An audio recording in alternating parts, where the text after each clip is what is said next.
शास्त्रों में लिखना रह गया था, तो मुझे लगा मैं ही बता दूं कि अगर आपको अपने पिता के मरने पे खुशी का अनुभव होता है और पड़ोस के सलवार वाले चचा के मरने पे या मार खाने पे आपको अत्यंत दुख का अनुभव होता है, तो आपको अपना डीएनए टेस्ट करा लेना चाहिए। ज़रूर आपके उत्पन्न होने में गुप्त दान का पूरा सहयोग लिया गया है। तो अगर आप भी इन नाजायज मनुष्य रूपी गिद्धों के विधवा प्रलाप को समझते हैं और इनका डीएनए टेस्ट कराना चाहते हैं, तो चलिए शुरू करते हैं।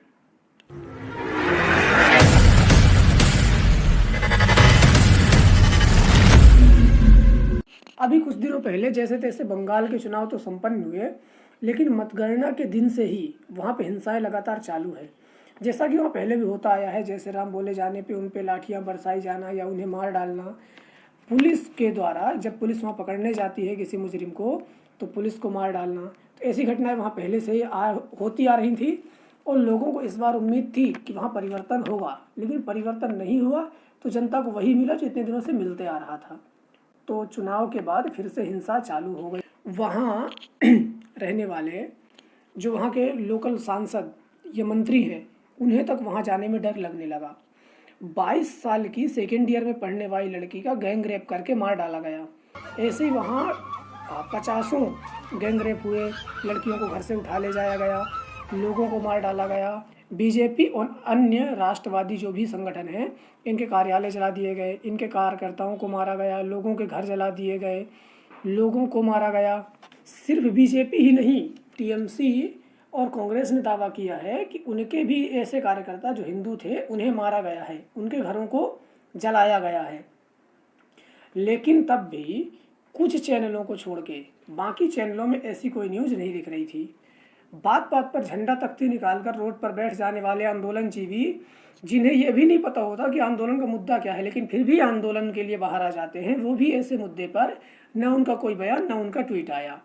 तब वहाँ उन्हें ना तो कोई हिंसा दिखी, ना मानवता की हत्या दिखी, और ना ही वहाँ लोकतंत्र की हत्या दिखी। वहाँ तो ममता के जीतने से लोकतंत्र स्थापित हो गया था। लेकिन जैसे ही इजराइल ने अपने ऊपर हुए हमले का जवाब देते हुए जवाबी कार्रवाई की फिलिस्तीन के ऊपर, तब इन लोगों के पेट में मरोड़ चालू हुई और ये लोग विधवा प्रलाप करने लगे। देश के सारे आंदोलनजीवी बाहर निकल आए और उन्हीं आंदोलनजीवियों में से प्रमुख आंदोलनजीवी सरा भास्कर, उन्होंने ट्वीट किया कि डियर इजराइल, अगर भारत के राष्ट्रवादी लोग तुम्हारे साथ हैं तो इसका मतलब ये है कि तुम कुछ गलत ही कर रहे हो। उन्होंने इजराइल को आतंकवादी देश तक कह डाला। अब इजराइल तो बेचारा बैठा हुआ था, वो सोच रहा था कि सरा आंटी कब कुछ बोलेंगी, मैं इनकी बात मानूंगा। तो इजराइल ने भी जवाब दिया है और बोला है, पहली फुर्सत में निकल। इनके बाद देश के होनहार आतंकवादी शर्जील उस्मानी, ये वही हैं जिन्होंने रोहित सरदाना जी के मरने पे खुशियाँ मना रहे थे। उन्होंने भी लोगों को सलाह दिया कि HP के लैपटॉप मत लो और प्यूमा के कपड़े मत खरीदो।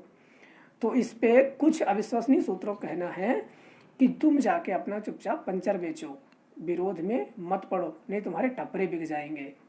इसी बीच खबर आई कि इजराइल में रह रही केरला की सौम्या संतोष की फिलिस्तीन द्वारा किए गए हमलों में मौत हो गई।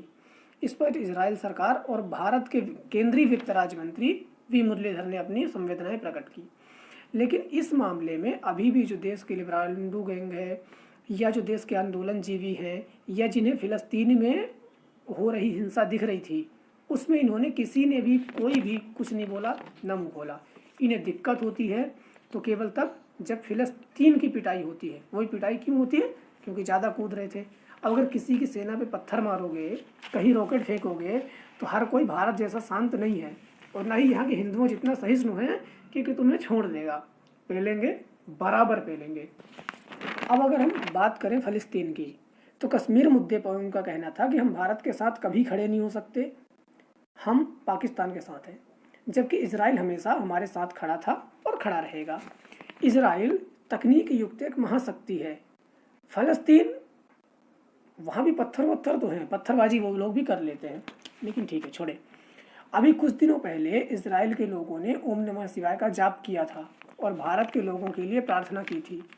कोरोना काल में इजराइल हमेशा यहाँ स्वास्थ्य संबंधी मदद करते आया है, लेकिन फिर भी कुछ बकरी और कुत्तों तक को ना छोड़ने वालों को फ़लस्तीन पर प्यार आ रहा है। ऐसे ही एक प्रेमी इजराइल का झंडा जलाने जा रहे थे। झंडा जलाते जलाते खुद जल गए।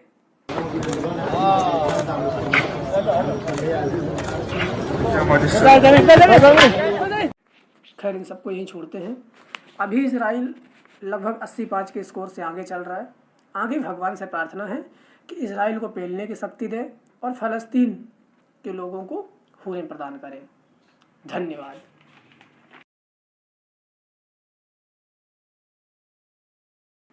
इसी बीच कुछ लोगों का कहना है कि इजराइल ने ऐसी टेक्नोलॉजी बनाई है कि मार तो फ़लस्तीन को रहा है, लेकिन धुआं भारत में कुछ छुपे हुए देशद्रोही और